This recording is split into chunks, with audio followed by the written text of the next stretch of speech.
Murder investigators have a new aid which enables the cause of death to be quickly ascertained on a discovered body, the method being virtual autopsy. One scans the body, which is visualized, and immediately a virtual autopsy is carried out. Within 15 minutes, the cause of death may be established. Was this a case of murder? And in which case, how was it carried out? The body is placed on an examination table under the CT scanner or MRI camera and processed through the machine. It takes about 20 seconds for a CT scan, which collects extremely small puzzle pieces of the body. The body is then sent back to the forensics department for storage in the cooling room. We create our images and treat them and visualize so that we can see the puzzle pieces in a satisfactory manner. This is someone who's been scanned by the CT, and here we see all of our puzzle pieces placed together in one volume. Now, I'm able to cut and take a few of these away and take a look behind the surface. I'm also able to change the transparency of what I want to look at. I can add brain tissue or remove it. I can look at arteries. I can basically make things transparent. If I remove the skin, I see the skull and the arteries.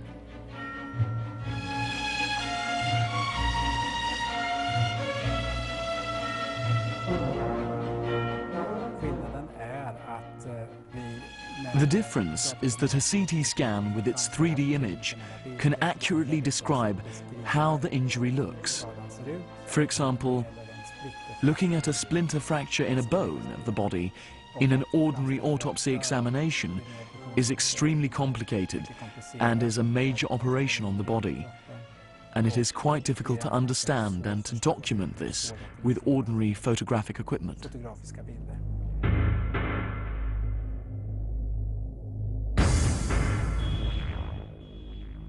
It is easy to produce 3D generated pictures to explain what has happened. This tool is excellent for use in police investigations, but also in the law courts. From experience, we know that your general layman isn't used to looking at autopsy pictures, but they are able to look at pictures which today are produced in virtual mode. So this is a great difference compared to showing autopsy pictures, which can be very gruesome to look at.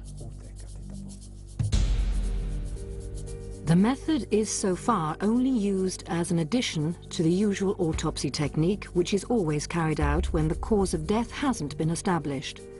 But the visualization technique is very useful when a body has been lying in water for a long time or is badly burnt. In a case where it was thought that a person had been burnt to death, one could see from the virtual autopsy that the spine was fractured. A case of murder.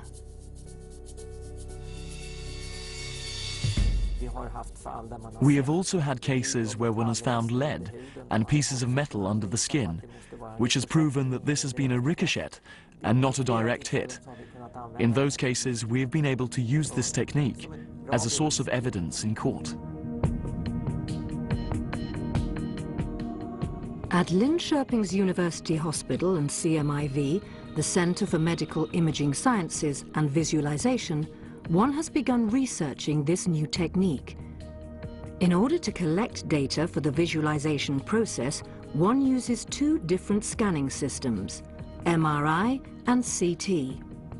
The CT scans shows the bones, gases and foreign objects, and the MRI scan shows soft tissues, such as the brain and inner organs, in a clear way. Being able to scan dead bodies with the help of MRI is globally unique, as the technique is usually dependent on the body being a certain temperature. If the body is too cold, the images don't become clear. We have created a complete new technology where we can use the MRI to create images of the dead. Here we see that there's been trauma to the head, so we can cut away, and all this red part here, that's blood. This is quantitative synthetic MRI, and we are the only ones in the world to use it. With the help of this technique, we have proven that we actually gain more information than from an ordinary autopsy, where one simply looks at the organs and their appearance. It seems very promising, because then we can use this technology and focus on the living as well, and then we will be saving time and money, which instead can be used for further research.